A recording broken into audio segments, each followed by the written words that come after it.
Paper might seem ordinary, but it's one of the most powerful inventions in history.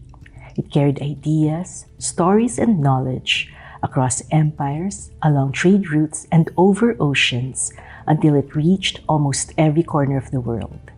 This is the journey of paper, the fabric of human civilization. Hi everyone, I'm Johwey. Welcome to Studio Johwey.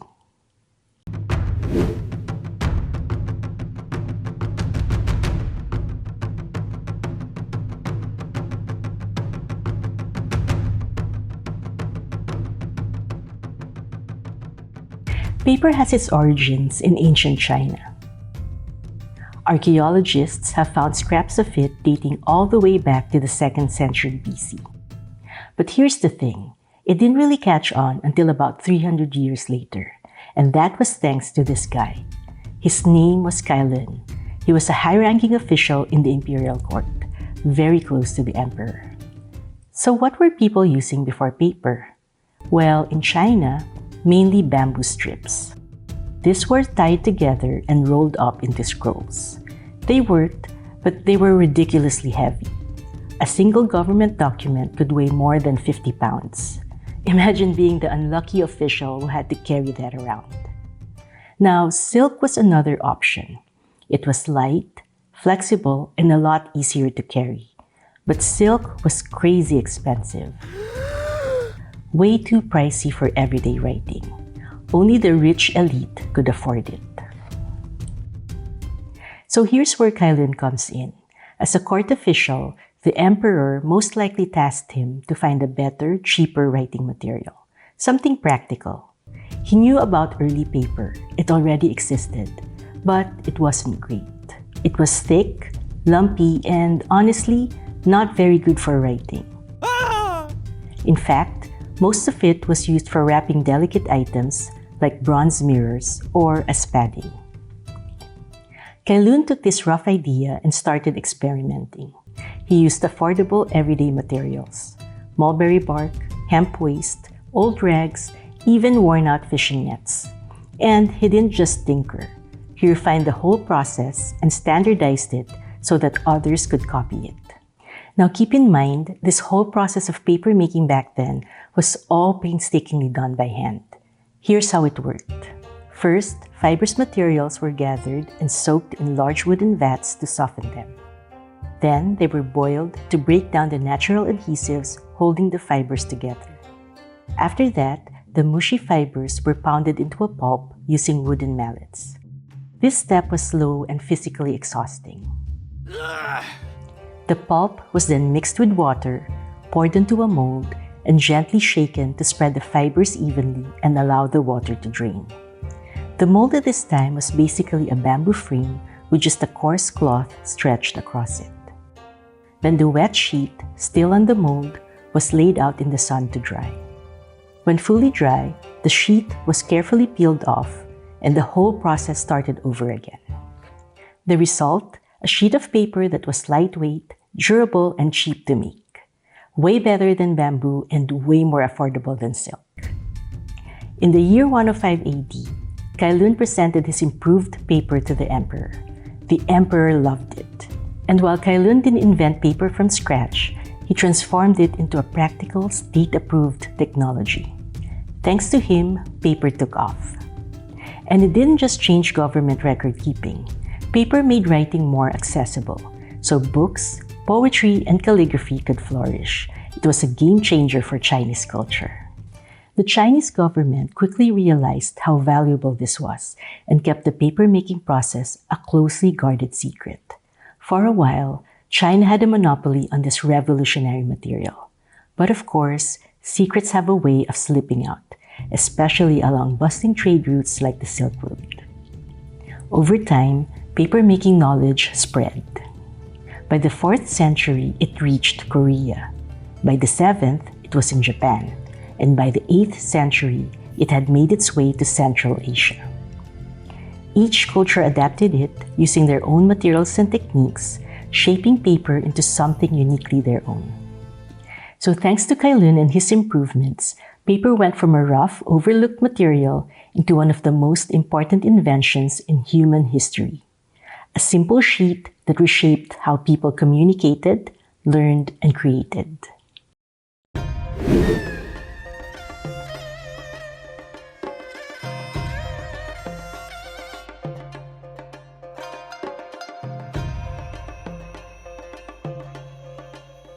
By the 4th century, papermaking had made its way to Korea, likely through a mix of diplomacy, trade, and cultural exchange with China. But once the Koreans got their hands on it, they didn't just copy the process, they made it their own. Here's what they did. First, they tackled the hardest part of papermaking, pulping fibers. In China, this was back-breaking all-day labor with wooden mallets. Korea came up with a clever fix: animal-powered paper mills. Yep, actual animals, usually oxen and horses, were used to turn the grinding wheels, saving workers a ton of sweat and time. They also redesigned the mold. Instead of using a fixed frame mold, the Koreans used a flexible bamboo screen that detaches from the wooden frame. This meant the wet sheet could be lifted off the mold much faster. And instead of drying sheets directly on the screen, they switched to drying them on wooden boards. This freed up the mold right away so production could keep moving. Simple changes, but they made the whole process way more efficient. And Korea had its own signature material too. While Chinese paper makers mixed mulberry bark with hemp, rags, and other scraps, Koreans went all in on one thing: the inner bark of the mulberry tree, which they call dak. This produced a tough, flexible paper known as hanji. Hanji wasn't just durable, it was legendary. Some sheets have survived more than 1,000 years and are still intact today. And because it was so strong, hanji wasn't just for books and documents. It showed up everywhere, covering windows, reinforcing armor, even being made into clothing.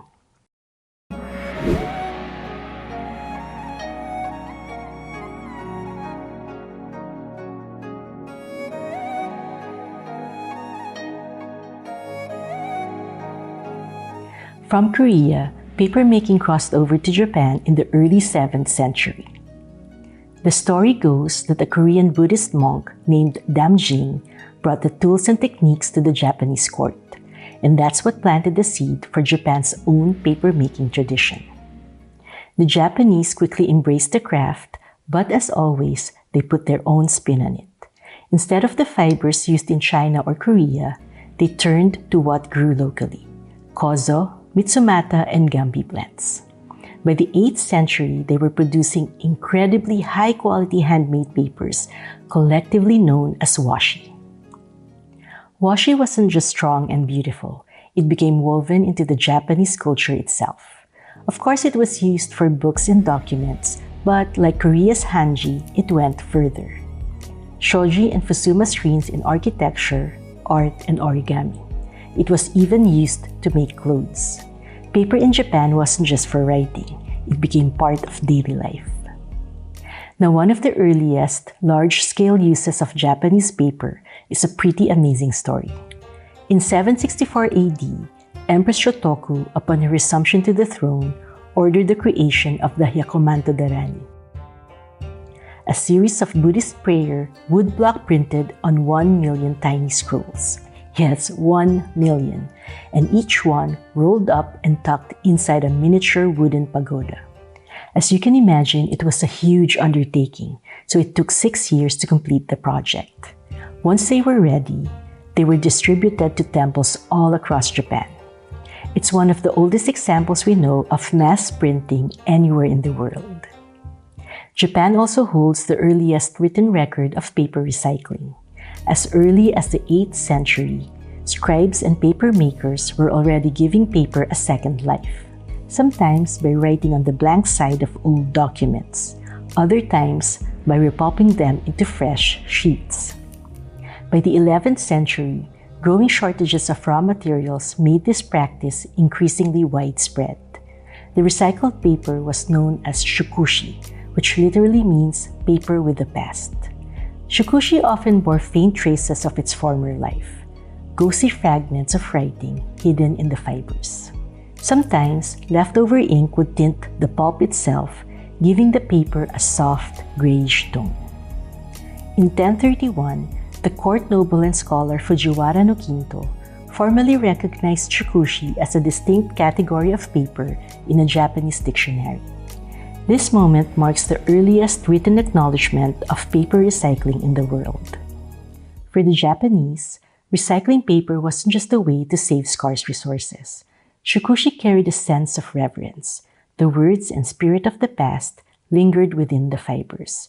That made it especially prized for poetry manuscripts, Buddhist texts, and other special writings.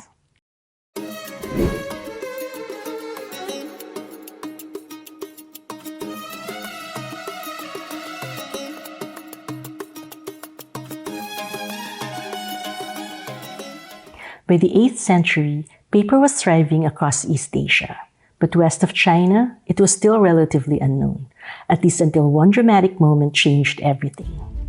In 751 AD, Chinese and Muslim forces clashed at the Battle of Talas in Central Asia, fighting over control of the area's trade routes.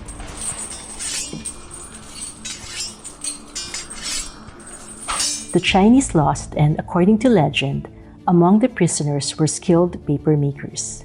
They were taken to Samarkand, a bustling Silk Road city in Central Asia. There, they were forced to share their knowledge. The result? The very first paper mill in the Arab world. Now, evidence suggests paper had reached Central Asia decades earlier, likely through merchants and Buddhist monks. But these captured artisans supercharged the process. Samarkand quickly became a hub of production. People in the region saw right away that paper had huge advantages over what they were using at the time, mainly papyrus, an ancient Egyptian writing material made by pressing strips of reed together, far stiffer and more brittle than true paper. By around 770, the Caliph even issued a decree. From now on, government and business documents had to be on paper. Demand exploded, and paper mills started spreading across the Arab regions. A huge breakthrough came in the year 794 when the first water-powered paper mill was built in Baghdad, the Caliphate's capital. They borrowed water wheel technology from grain milling.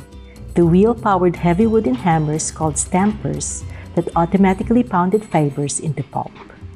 This replaced the slowest, most exhausting part of the process. Suddenly, paper makers could produce pulp faster, more evenly, and on a much bigger scale. Since mulberry bark, the staple of Chinese paper making, wasn't common in the Middle East, artisans switched to local materials: flax, cotton, and especially linen rags. And here's the twist: the result wasn't just good enough. These materials actually made stronger, finer paper than before. From Baghdad, paper making spread to Damascus, which became another major center of production by the 9th century. Then it continued to spread westward into North Africa, with Egypt establishing its first paper mill around 850 and Morocco following by around 1100. Everywhere it went, paper making adapted to local conditions and took root. With water power and thriving workshops, Arabs turned paper making into a full-scale industry. Paper became cheaper, more plentiful, and more accessible than ever before, and that changed everything. Paper helped usher in the Islamic Golden Age. Books and documents multiplied, knowledge spread faster, and ideas in science, medicine, philosophy, literature, and law traveled farther than ever before, laying foundations that would shape the world far beyond the Islamic Empire.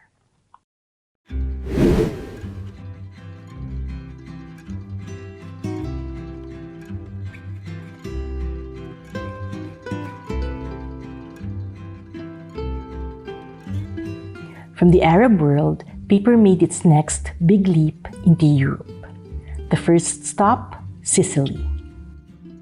Evidence shows that Arabs introduced paper there as early as the 10th century. Back then, it was still a small-scale craft. No fancy machines, just people hand-beating pulp the old-fashioned way. It wasn't yet what we'd really call a paper mill. That came later. 1, 2, 3.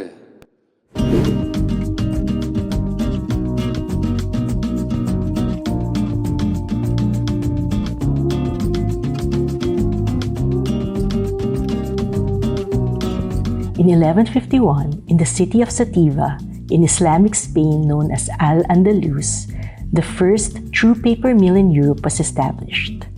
And here's the clever part. The Andalusians didn't start from scratch. They repurposed old Roman olive grinding mills, turning them into paper-making mills. That's when European paper-making really took off. The Andalusians kept refining the process. They introduced advanced water-powered stamping mills adapted from fulling mills used for textiles.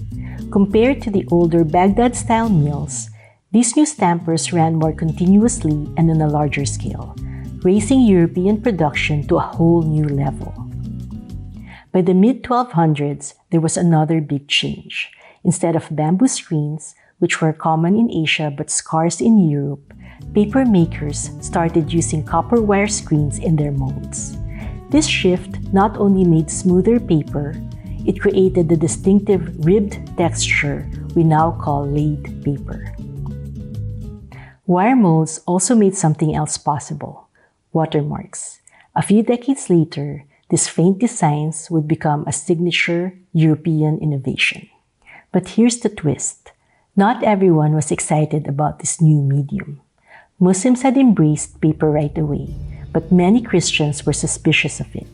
They associated paper with Muslim culture and considered it inferior to parchment, the traditional writing surface made from animal skin. In fact, in 1221, Holy Roman Emperor Frederick II, who ruled from Sicily, outright banned paper for official documents, insisting that parchment was the only acceptable option. But as history would show, paper was far too practical and useful to ignore.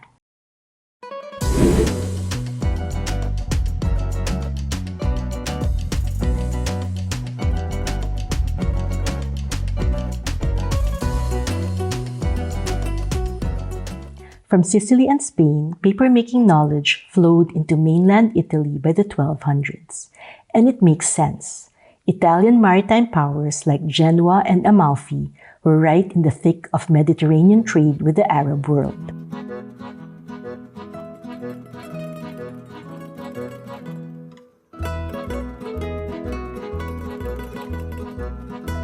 So they were among the first in Europe to set up paper mills. From Amalfi's bustling coast, the craft eventually made its way inland to the little town of Fabriano.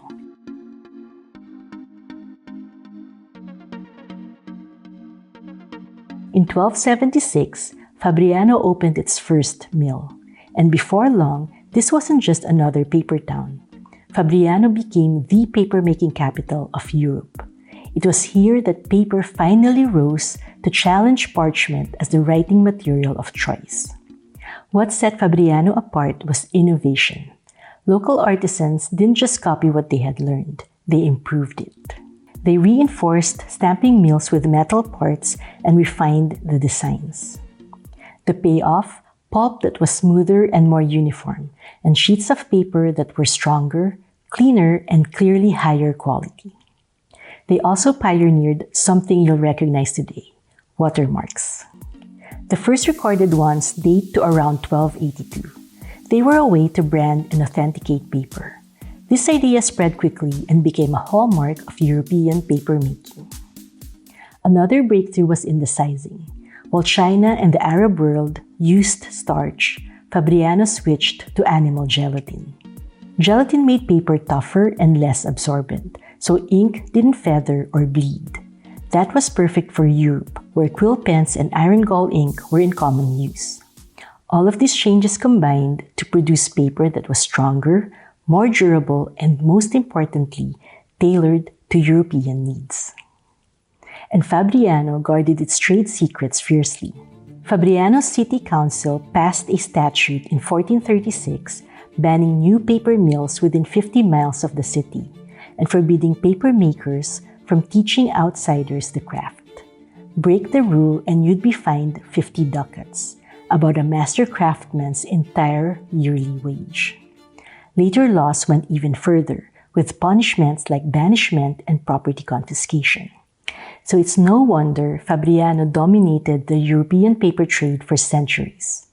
Innovation plus protection made them untouchable.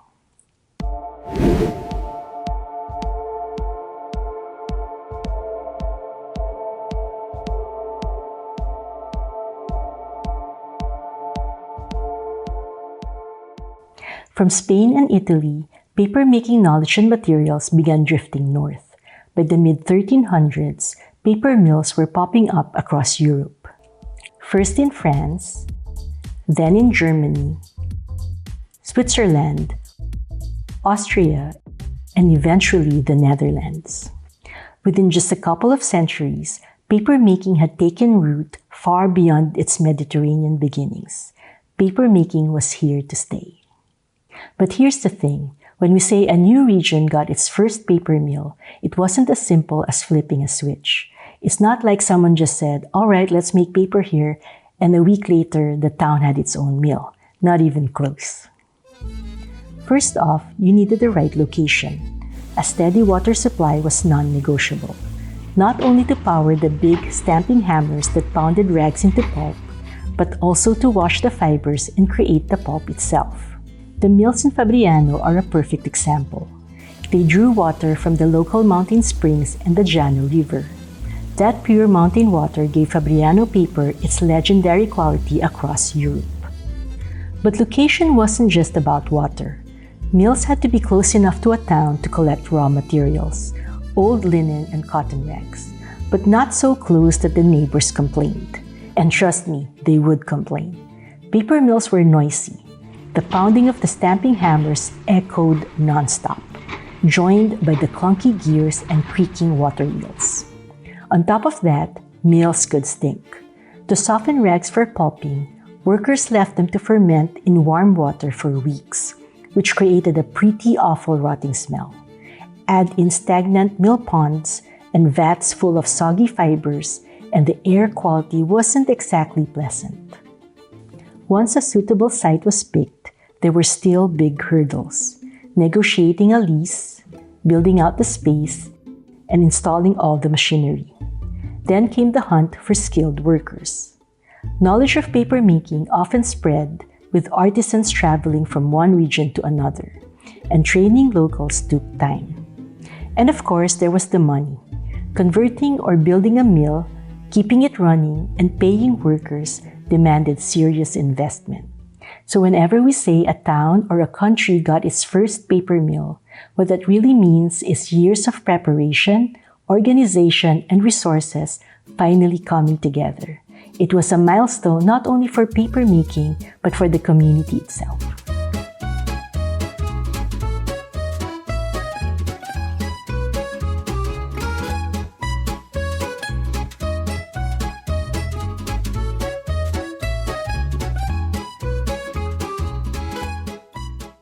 Now, one of the challenges for any paper mill was getting enough raw material. Early European paper making relied almost entirely on cotton and linen rags. This created a huge demand for discarded textiles, and it gave rise to a whole profession: rag pickers. These were people who roamed the streets on foot, a small bag slung over their shoulder, collecting old clothes and scraps of fabric to sell to the mills. They were some of the poorest, most overlooked members of society. But without them, paper making simply couldn't keep going. Then in the mid-1300s, Europe was struck by the Black Death. The plague devastated the continent, killing millions. But it also had a strange, unintended effect on paper making. With so many lives lost, vast amounts of clothing and linens were left behind. An unexpected windfall for paper mills that suddenly had more raw material than ever. The tragedy, though, is that rag pickers themselves often became unwitting carriers of the disease. As they gathered piles of fabric, they also picked up the infected fleas hiding inside, helping the plague spread from town to town. By the mid-1400s, paper was cheaper, more abundant, and more essential than ever. Europe was primed for one of history's greatest revolutions, the printing press. Even then, parchment still clung to its prestige. Many institutions saw it as nobler, stronger, more traditional. But demand for books and documents kept rising. Literacy was spreading, and parchment, slow, expensive, and labor-intensive, just couldn't keep up. Enter Johannes Gutenberg. In the mid-1400s, he unveiled the movable type printing press, and paper was the perfect partner. Cheap, versatile, and increasingly available. Together, press and paper unleashed a revolution. Books, pamphlets, documents, knowledge could now be mass-produced.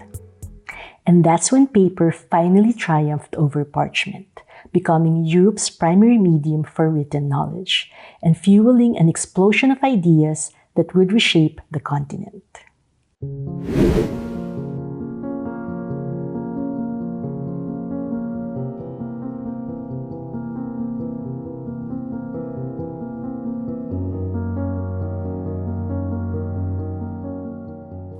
Papermaking arrived in England relatively late. The first recorded use of paper there was around 1309, but for nearly 200 years, England had to import every sheet.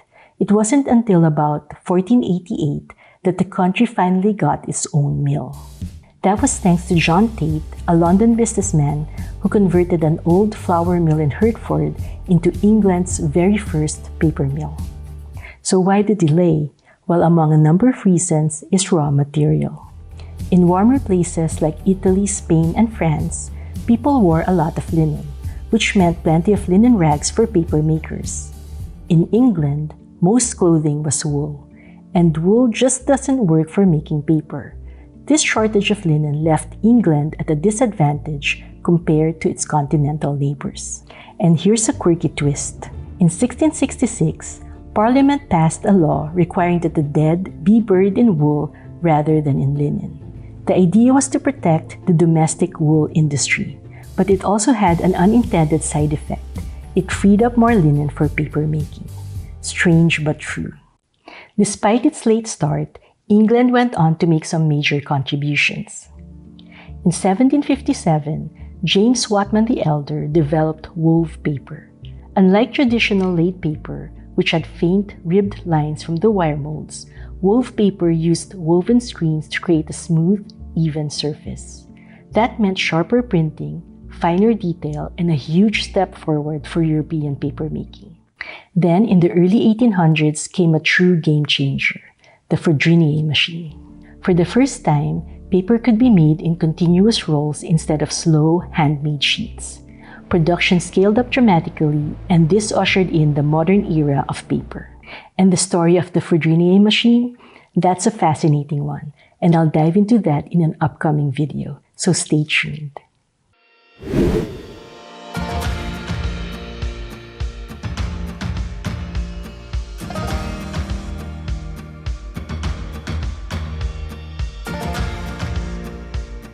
Across the Atlantic, paper making came surprisingly late to what is now the United States.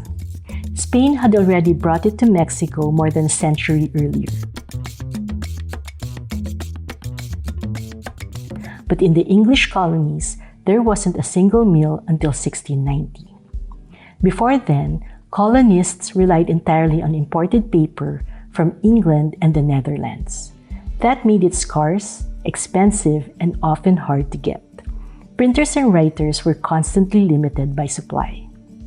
That finally changed with William Rittenhouse, a German-born paper maker who had trained in the Netherlands. In 1690, he set up the very first American paper mill in Germantown, Pennsylvania. For 20 years, his mill was the only one in the colonies, and he trained the first generation of American paper makers. From there, paper quickly became more than just a writing surface. It became a weapon of ideas. Newspapers, pamphlets, and printed broadsides gave colonists a way to communicate, spread arguments, and rally support. Without cheap, local paper, It's hard to imagine the American Revolution gaining momentum the way it did. And from these modest beginnings, papermaking in the US expanded rapidly. By the early 1800s, with mechanized production, building on innovations like the Fredrinier machine, US paper mills were producing at an industrial scale. This surge of output marked the start of the modern industrial era of paper in the US. From its humble beginnings in ancient China, through its reinvention in the Arab world, the refinements in Europe, and finally its arrival in the Americas, paper's journey is really a story of human ingenuity and adaptation. Every culture that picked it up made it their own, changing the materials, inventing new technologies, and finding new uses. And in the process, paper became more than just a writing surface. It turned into a vessel for knowledge, a tool for governments, a medium for art, and even a spark for revolutions of thought. By the time it reached the New World, paper had already helped fuel the Renaissance, the scientific revolution, and the birth of print culture in Europe. In America, it gave voice to a brand new nation. And even today, despite our digital world, paper still grounds us. It holds our art, our stories, and our memories. So in the end, the story of paper is really the story of human progress. A reminder that something as ordinary as the sheet in front of us can carry extraordinary power to shape history. And here's a question to leave you with. Do you think paper will ever disappear completely, or will it always have a place in our world? Let me know your thoughts in the comments. And that's it for today. Thanks for watching, and I'll see you in the next video.